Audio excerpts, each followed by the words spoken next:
Kepada Bhikkhu Sangha yang saya muliakan, yang saya hormati, Pandita, Sila, dan juga Bapak Ibu, saudara sedama yang berbahagia. Selamat malam, Namo Buddhaya.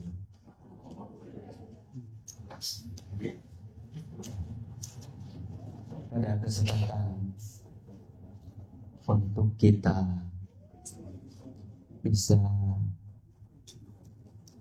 tepat waktu, tepat bulan, tepat tahun untuk bisa berkumpul untuk berniat dan mengingat kebajikan, 3 kebajikan yang muncul. Kebajikan pertama mungkin kebajikan yang kita lihat, dirasakan bahwa Sang Buddha. Yang kedua kebajikan Sang Dhamma. Ketiga kebajikan Sang Sangha muncul di dunia ini. Disebutkan 3 melindung: Buddha Ratana, Dhamma Ratana, dan Sangha Ratana. Kalau nilai seperti belian 3 itu. Kenapa jadi bilang belian? Yang paling tertinggi di dalam Buddha Sasana kita ada Sankti Ratana. Buddha Ratana, Dhamma Ratana, Sangha Ratana. Seperti belian 3. 3 termaksud kekuatan yang bisa menjaga di alam manusia sampai 31 alam. Dhamma itu sangat penting. Yang kita dengar tadi Dhamma.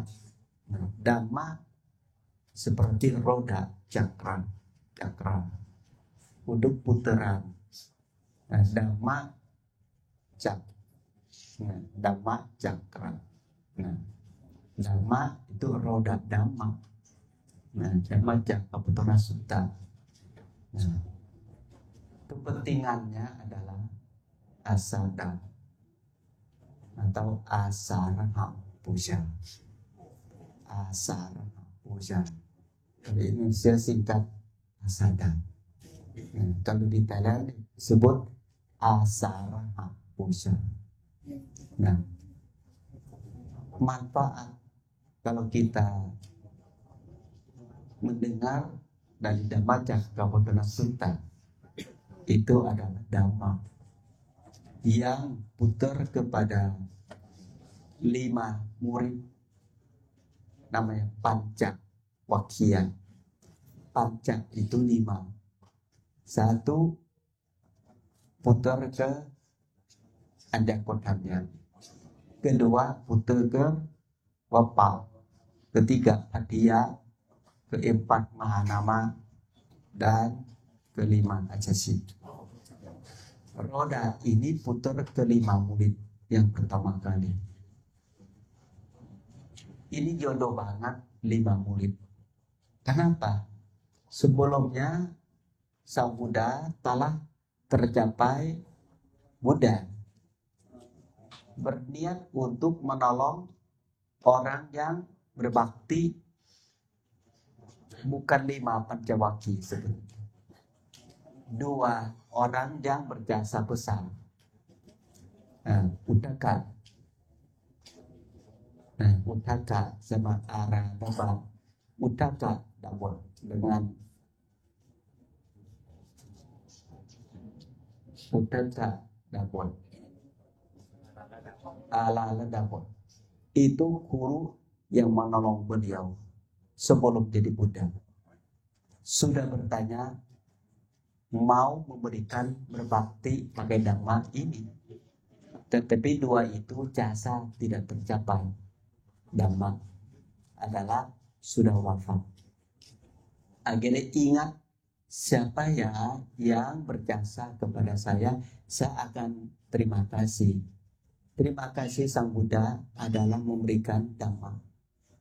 Seperti Bante sedang terima kasih kepada Bapak Ibu malam ini. Terima kasih, bentuknya kebijaksanaan. Ini terima kasih Buddha Sasana kita. Maka jadi tidak gampang jodohkan Dhamma. Nah, tidak gampang. Banyak orang yang sudah lahir 100 tahun, belum tentu ketemu jalan mulia. Kasih waktu 100 tahun. Nah, bukan 1 tahun, 2 tahun loh, ketemu jalan mulia ini. Kasih kita 100 tahun, belum tentu ketemu sila. Jangan berbuat jahat.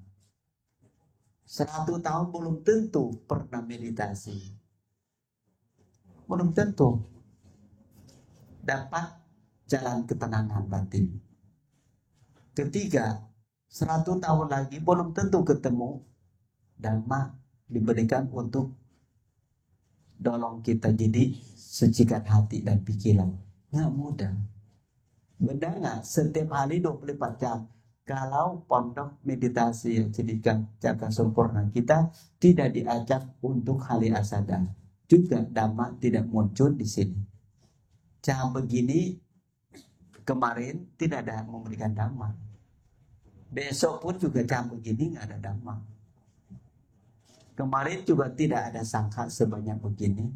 Kemarin juga tidak memberikan Dhamma. Kepentingannya. Maka ini kesempatan umat kita di Bekasi ini khususnya, dan juga yang lain-lain datang. Ini dapat diambil. Kenapa? Karena jalan kebenaran itu kalau bisa dihafalkan dalam Buddha Sasana, seperti samadhi, bolehlah dihafalkan. Apa itu samadhi? Mengetahuan kebenaran itu samadhi. Nah, kalau tidak ada samadhi, hati-hati juga. Banyak yang saya yakin, ternyata yang salah. Nah, pandangan salah itu sangat susah diperubah. Nah, seperti sekarang antara keduniawian sama dunia yang kita sedang mendengar Dhamma. Sang Buddha diberikan kebahagiaan kepada semua makhluk. Bahagia itu kadang-kadang umat suka mulut ke mulut ya, bahwa karena kita itu hidup menderita. Akhirnya acak kita cari bahagia sebahagia-bahagianya. Karena menghindari menderita katanya. Apa untuk melayakkan menderita ke duniawian? Ya, ujung-ujungnya duit sih.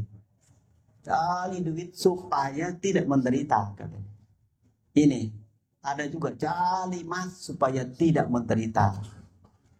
Pinginnya bahagia saja yang kita butuhkan.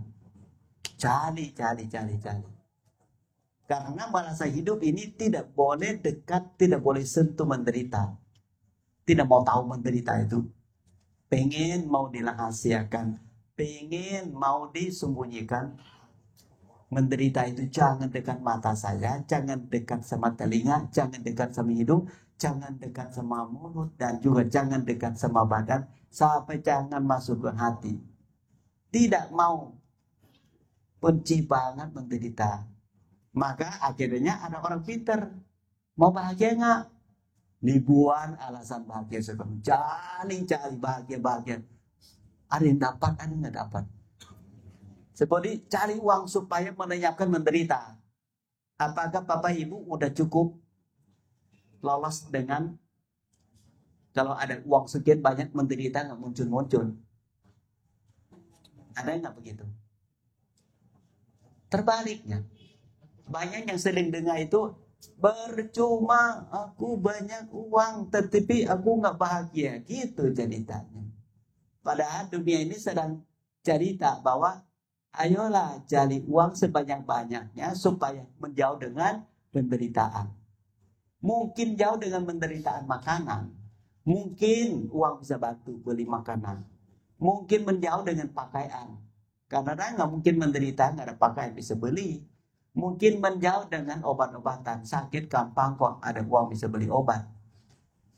Menjauh dengan tempat tinggal. Wah, saya sudah punya rumah. Terima kasih uang bisa bantu semuanya. Ternyata Muncul menderita di hati, bukan di badan. Makanan, obatan, pakaian, tempat tinggal muncul di badan. Kalau menderita muncul di hati bagaimana? Pakai uang macam mana? Rupiah, dolar, atau apa? Kalau menderita di batin. Seperti apa tuh nggak? Contoh lah, kemerkatan. Contoh kebencian. Contoh kebodohan. Iri, sombong. Muncul putus asa. Muncul putus semangat. Tetapi bukan di badan, di batin. Yang mana? Benci aku benci banget. Apa itu nggak? Teman-teman bilang aku terlalu cepat tua. Dan mungkin uang juga, usaha juga. Apa? Bukan denop apa sih? Koperasi. Apa sih? Bikin awet muda apa sih? Hah? Operasi ya? Oh pakai operasi juga? Bukan inovasi ya? Saya pikir renovasi. Bukan ya? Operasi plastik. Ya ampun, udah kasih tahu plastik pun masih mau udah tukar dengan asli loh. Berarti yang asli kalah plastik ya? Yakin kalau gitu gigi palsu lebih baik gigi asli ya? Nggak mungkin. Mati rasa lah. Maka jadi sekarang itu boleh nggak? Kalau uang itu bisa bantu semua hal, saya yakin tidak ada yang nangis kali. Banyak yang menderita itu karena tidak terima. Betul kan? Banyak orang yang punya harta. Contoh, banyak uang, nggak ada ketemu jodoh. Nah, menderita tidak? Uangnya banyak, nggak nikah. Ada itu ngoceng kecewa sama uang. Percuma aku cari uang capek-capek. Jodohnya nggak ada. Nah, jodoh itu pakai uang boleh nggak beli? Boleh nggak beli jodohnya? Beli aja. Pakai surat juga mungkin bisa lah. Surat nikah. Tapi benar nggak? Itu pasangan kenyaminan masa depan lagi sampai akhirnya dia ada sama kita. Dan orangnya baik hati, baik fisik, semuanya sempurna karena uangnya beli berapa M itu. Misalnya beli jodoh untuk pasangan hidup, dan itu ada surat bahwa tidak boleh berubah, tidak boleh cerai, tidak boleh kenapa-kenapa karena uang itu kenyaminan jodohnya. Beli aja, dibeli. Padahal jodoh itu di hati, bukan di uang. Betul nggak? Bagaimana? Kalau uang nggak mampu. Uang nggak mampu. Dan kedua, ada juga yang lebih daripada kemampuan uang. Apa itu? Adalah usia kita. Adalah sakit-sakitan. Adalah kematian.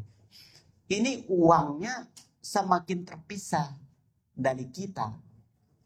Ingat nggak kalau orang tua 100 tahun, walaupun disebutkan orang kaya, sehari 24 jam, cerita tentang uang atau cerita tentang obat-obatan? Obat-obatan atau uang? Obat-obatan. Nah, berarti lebih benar yang mana? Kita menghindari menderita pakai uang atau menghindari penderitaan pakai bijak? Mungkin besar. Dua sisi ada baiknya. Sisi baik uang, makanan, obatan, pakaian, tempat tinggal mungkin ada semua hidup. Tetapi tidak nyamin bahagia ikut semua hidup. Sebab kita lahir dari karma, bukan lahir di BCA. Betul kan? Kita lahir karena karmanya sendiri. Berhubungan dengan karmanya sendiri. Melindung juga dari karmanya sendiri. Lahir tua sakit mati dari karmanya sendiri. Ada uang kapan, tidak ada uang kapan, tetap masuk peti. Dan juga nyalang banget orang masuk peti pakai uang asli. Latana uang palsu. Akhirnya unjung-unjung sepintar mana ditipu juga. Kalau ditipu, nggak ada uang, miskin. Kenapa? Badan tolak pakaian, badan tolak makanan, badan tolak obat-obatan, badan tolak tempat tinggal. Uang itu buat apa? Lanjutan. Buat apa? Kalau makanan sudah mati, mulut nggak bisa makan. Rezeki makanan hilang. Kecewa. Yang kecewa apa? Uang. Uang kecewa. Kalau uang bisa omong, maaf ya, aku nggak bisa bantu karena kamu sudah mati. Terus pakaian lagi, uang juga bilang, saya mau kasih pakaian sebanyak mungkin. Setelah masuk peti, malah satu set doang yang kamu pilih. Uang pakaian di rumah banyak daripada yang kita pakaian terakhir hidup. Yang ketiga, obat-obatan. Banyak sekali orang memiliki rumah sakit untuk umum ada obat. Untuk orang memiliki rumah sakit tidak ada. Hebat nggak penyakit? Menghindari penyakit. Apa tuh mah? Sudah nyamin. Umat juga kadang-kadang pintar, kadang-kadang bodoh. Apa tahu mah? Saya tenang, anak saya jadi dokter. Hubungan apa sama kematian? Dokter nggak dokter juga mati dua-duanya. Ibu juga mati, anak jadi dokter juga mati. Memang udah mau mati.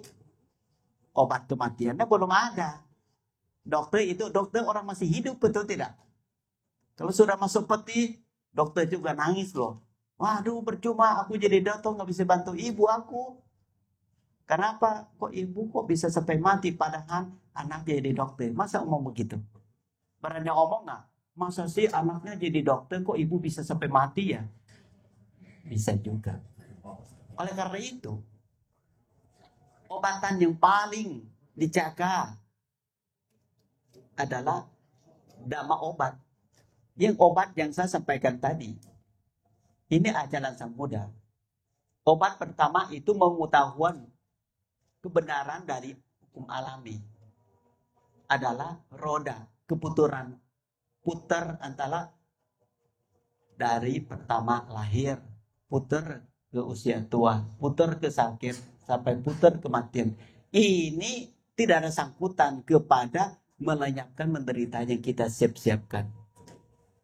Ada rumah berapa apapun, ada pakaian, ada toko pakaian apapun, ada obat di mana-mana pun, dan juga ada makanan seenak apapun, tetap tolak. Kenapa ditolak? Nggak mampu lagi untuk dilanjutkan. Sang Buddha kasih ada jawaban. Hati-hati waspada dari awal. Apa itu? Jangan menderita karena salah pahaman. Jangan menderita karena pikiran. Jangan menderita karena ucapan yang tidak benar. Jangan menderita karena perbuatan yang tidak benar. Jangan. Kenapa? Mengetahui kebenaran. Nah, nanti senang sekali banyak guru-guru kita meditasi yang sudah tua teman. Lata-lata kalau praktekan di Thailand ada rumah sakit piku. Tahu nggak? Rumah sakit piku kan nggak ada yang jaga. Piku kan nggak punya saudara. Punya saudara sedama. Nggak ada istri, nggak ada anak, nggak ada siapa-siapa. Ada di rumah sakit piku semua. Tahu nggak? Mandiri. Mata buta aja pegang ding pergi satu ke kamar mandi itu. Diajalin. Tidak lawan pante baru masuk halut lawan inap karena pantenya mau operasi mata pante kan nggak bisa lihat. Tetapi maafnya pante nggak ada yang bisa bantu pante dari kamar tidur sampai ke toilet sendirian. Gimana tahu mah? Diajalin pegang ding ini dinding ke toilet ingat ding apa gitu mama deh balik lagi pegang ding ingat dong Pante bisa lihat itu diajarkan akhirnya benar Pantenya mau dimarah nggak mungkin boleh bilang ini adalah mata batin adalah kesadaran jadi di situ jadi mau apapun juga nggak ada saudara siapapun nanti sakit di rumah sakit sangka di piku gitu. Sendirian semuanya Teh hebat apa tuh nggak? Saya tahu dukanya, ada kecelakaan juga, ada operasi, tumpah darah, patah tulang. Masalah jam 8 malam, persemua tidur. Ada jam tidur, sakit gimana pun juga ngomong nantinya. Saya coba, beda ya. Kalau kita ke rumah sakit umum, tahu nggak? Waduh, perang dunia antara pasien sama dokter. Betul nggak? Sakit, teriak. Di rumah sakit sangka bukan satu piku loh. Berapa ratusan piku. Jam 8 udah tidur, kanker juga tidur, kecelakaan juga tidur, patah tulang, patah hati tidur semua. Jam tidur, katanya Pante tidur, udah jam tidur. Nggak ada yang lawan dokter loh. Sopan. Padahal Pantenya patah tulang. Semua orang ngomong sedikit ke.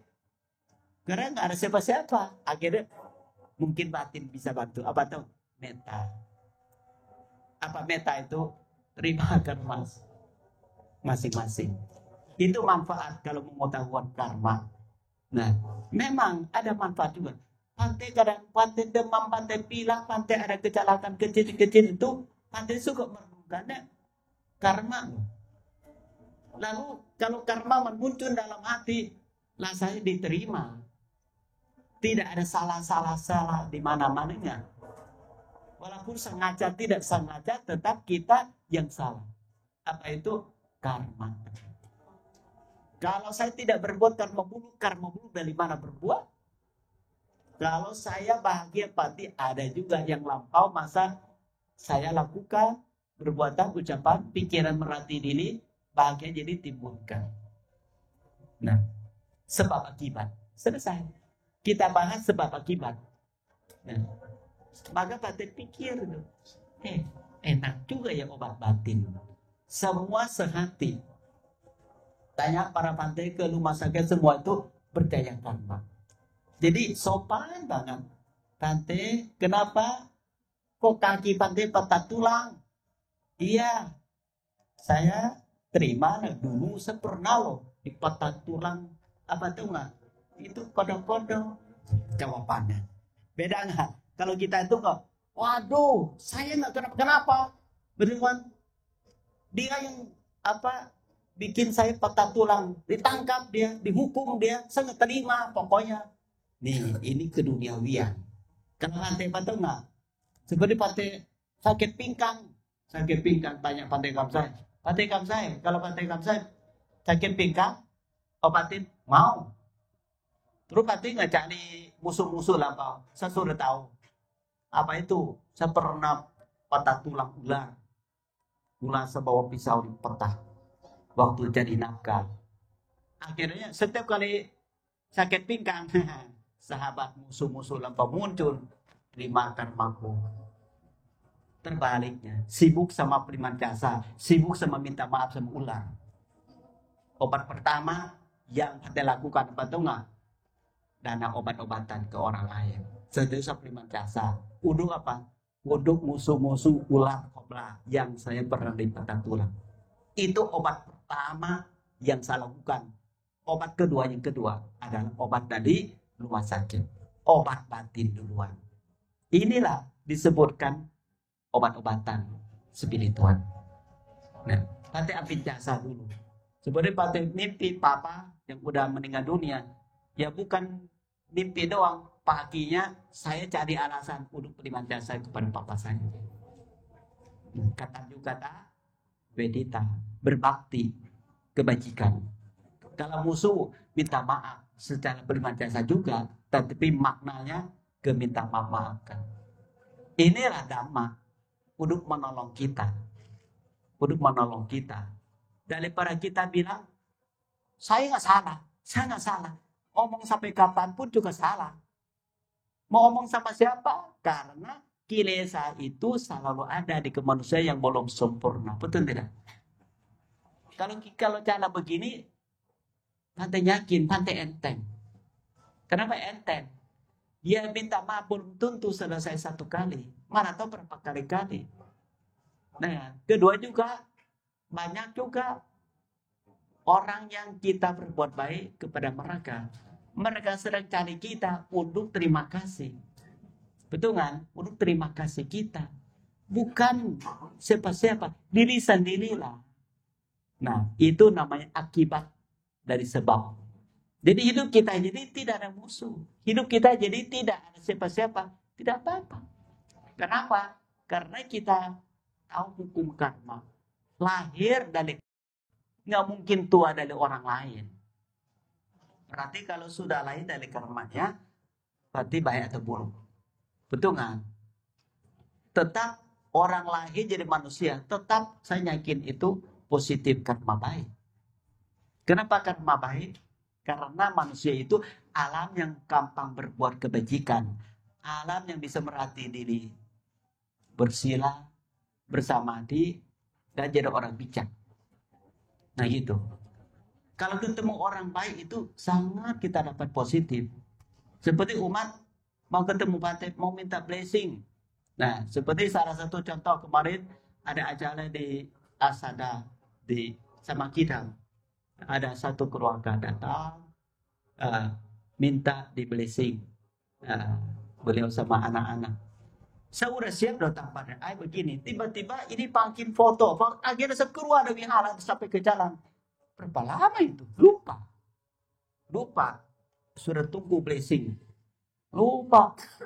Akhirnya udah lama. Selesai foto-foto keluar dari halang. Balik lagi, masih menunggu juga. Saya nggak marah. Menunggu, akhirnya saya blessing. Akhirnya paginya udah WA. Kami sangat terima kasih sama Bante. Karena sibuk-sibuk Bante pun katanya nggak lupa blessing kami. Kalau ketemu orang baik itu lancar loh. Betul nggak? Coba kalau orang musuh, tahu nggak? Yakin minta blessing nggak sombong amat. Minta ayah nggak dikasih. Saya nggak mau datang lagi Bante begini, lupa sama umat. Macam-macam negatif. Betul nggak? Kalau yang positif tahu nggak? Kata-kata beda tidak? Makasih ya Bante, sibuk-sibuk Bante pun masih ada kesempatan blessing kami. Nah, kata-kata bijak ada. Bante juga salah juga, lupa. Lupa, orang udah duduk kok bisa ke sana. Nggak tahu itu juga minta foto-foto lama-lama dipangkin foto sampai keluar WA. Nah, akhirnya putar lagi. Nggak tahu, mungkin 30 menit. Balik lagi, blessing. Masih sabar menunggu. Kita butuh alam manusia sama manusia seperti itu. Maka jadi setiap kali kita ketemu ajaran Sang Buddha, itu jasa, itu cepat diambil. Kenapa? Ini adalah manusia harta yang tidak mudah ketemu. Manusia miliki dhamma seperti Buddha. Tercapainya di Buddha itu bukan beliau tidak susah. Kalau beliau tahu bahwa kalau beliau pakai uang, pakai istana, pakai nama baik dari ayah, yakin sudah aman tentang fisiknya. Dan loba, dosa, dan moha, kotoran batin, beliau nggak yakin uang di istana, kekayaan, kekuatan itu bisa buat jaga beliau untuk selama-lamanya. Kalau kita kan masih harapan, aku nggak mau miskin, aku harus cari supaya ini ada banyak-banyak. Dimanapun ada, pasti kalau Sang Buddha sudah ada latihan supaya tidak ada. Lepas kemerkatan, baik ke manusia istri lah, baik harta kedua anak lah, baik harta kekayaan segede nama istana. Sudah ada semua, beliau latihan untuk melepas loh. Kalau kita ini nggak punya latihan supaya dapat. Satu lagi sudah dapat latihan supaya melepas. Lebih menderita mana dua orang ini? Lebih menderita tidak ada supaya ada, atau sudah ada mau lepas. Lebih susah mana? Susah mana? Sudah miliki semua, suruh lepas. Atau sulit, aku mau ini, mau belum dapat, berjuang sampai dapat. Dua-dua orang ini yang sudah ada mau lepas, atau belum ada mau punya, lebih menderita yang mana? Lebih menderita mana? Hah? Yang pertama Mau punya rumah, mau punya istri, mau punya anak, mau punya kekayaan, mau punya kekuatan. Berjuang sampai dapat. Susah juga kan? Macam itu seperti mau ambil bintang aja sejauh-jauhnya. Satu lagi, ini ada semua. Tak ada orang positif belakang. Cepat-cepat loh, kita sudah mau pindah alam. Nah, harus cepat-cepat function semuanya. Apa tuh balik lagi ke alam. Nah, jangan ambil apapun nggak bisa diambil. Cepat-cepat lepas. Anggap aja baru ini kan kapal terbakar, betul nggak? Betul nggak? Apa yang dapat tahu nggak? Nyawa yang mau diselamatkan. Buang semuanya. Apa yang dia pilihan? Yang jangan bikin dia tenggelam. Apa itu? Yang kuning-kuning itu nah, pakaian apa sih? Melampung itu kan. Itu yang dia pilih yang terbaik. Tidak ada tas saya mana? Di situ ada ATM loh, ada HP loh. Itu, aduh, uang tunai juga ada gitu. Cincin nikah juga ada situ. Saya nggak mau keluar dari kapan yang terbakar ini. Saya mau ambil harta dulu sebelum pindah ke sini. Ada nggak orang pikiran begitu saat itu? Satu pun ada nggak? Satu pun pikiran mau ambil harta, tidak mau ambil nyawa. Ada tidak? Tanya di sini, mau loncat atau mau ambil harta orang lain, mau maling-maling.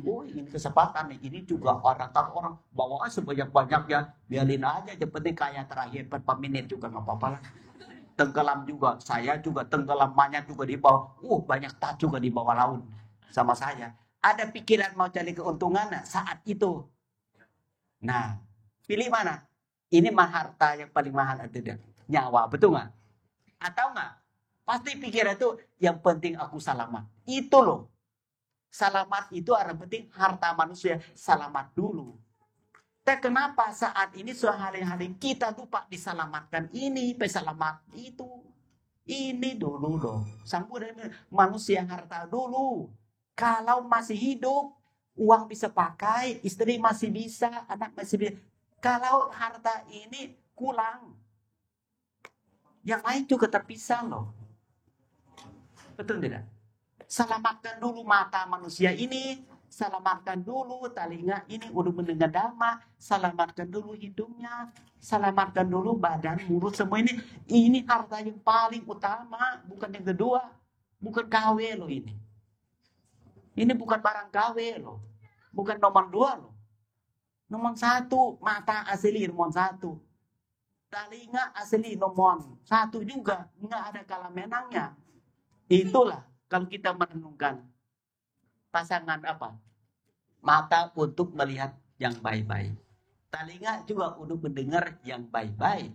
Ini namanya pasangan manusia yang baik hati, yang baik fisik. Supaya kita dapat harta ini lebih bagus lagi pasangan. Setelah kita lahir lagi, batin juga jadi orang yang baik hati, mata juga bagus seperti mata orang India aja. Gede-gede gitu kan. Betul kan? Tante lihat YouTube orang Jepang apa deh. Kenapa? Harus pakai skoter dan tempel ini tali ke sini. Kalau dibiarin nanti kecepit katanya. Nanti lihat separuh dunia ini nggak bulat katanya. Kasihan juga. Kalau orang ini minta ampun seperti mata kelinci atau mata bulung hantu, betul nggak? Harta orang beda-beda juga loh. Betul kan? Maka kita mau cakap manusia mata yang bagus lagi, jangan lihat dicelek-celek. Kalau mata celek sudah intip-intip itu celek-celek banget. Nah, kedua juga telinga jika dengar suara yang bagus-bagus, yang baik dan manfaatnya. Mulai sekarang, betul kan? Sudah lahir jadi orang Jepang kecepit banget. Gajah tau nggak gajah? Gede mata segini doang. Kesian juga sepir gajah itu segede matanya semungkin sebola ini enggak juga. Kecepit tuh kan. Nah kan. Gajah paling takut apa di dunia musuh? Takut kencing semut. Dia paling takut semut kencing di mata dia. Bunyi nggak bisa sekilo. Sampai gak ada dibunuh. Enggak. Semut dikencing di mata dia. Itu loh. Maka sekarang kita berkumpul begini. Ini harta semua loh. Jangan diapain sama harta yang sudah bagus begini. jaga dilawat baik-baik. Jangan ada menderita di batin. Ucapan juga jadi tidak menderita. Perbuatan juga tidak menderita. Itu ajaran Sang Buddha. Sesungguhnya kehidupan sehari-hari ya. Maka hari ini kita lihat begini bahagia sekali. Kenapa? Hartanya masih utuh, masih bagus. Daripada pantai baca berita, nengok umat sakit. Nah kan, seperti kemarin pantai baca berita, lomo ase binata. Nah kan, di Pekanbaru. Pantai baca berita di PIK. Dengan seci malam-malam. Dengan baca berita baru itu dah. Nah, setelah saya baca berita, ya udah besoknya langsung berjalan. Nah kan, itu ada kehidupan harta. Nah, untung dapat dhamma dari Pak Teungsin juga. Ya, omong di kuping yang bodoh, nggak tahu dengar atau tidak bodoh. Itu kan? Itu doang pendek-pendek yang dapatnya. Ingat ya, Romo ya, ingat bodoh. Udah. Itu yang terakhir kata-kata yang Lomo mendengar. Jam 3 subuh Lomo bilang permisi, jangan dibuat. Hari ini kremasi. Ya. Maka hari ini sangat terima kasih diberikan kesempatan untuk ikut asada. Penting Sang Buddha, penting Dhamma, penting ketemu Sang Sangha. Semoga kita Bapak Ibu berkumpul kebajikan begini supaya bisa dipakai untuk masa hidup dan untuk setelah meninggal dunia pun ini bisa dibawa kita lahir alam yang lebih cocok dengan dhamma-nya. Lahir lagi cocok dengan budanya. Lahir lagi cocok dengan lingkungan yang sucikan hati dan pikirannya. Berarti kita kenal Buddha Dhamma Sangha tidak merugikan untuk selama-lamanya. Anumodana, semoga kita melindung kepada Buddha, Dhamma dan Sangha. Semoga timbulkan berbahagia sucikan hati dan pikiran. Semoga timbulkan kesehatan, keselamatan dan juga rezeki panjang umur. Anumodana, sampai serta bhavantu sukitata. Semoga semua makhluk hidup berbahagia.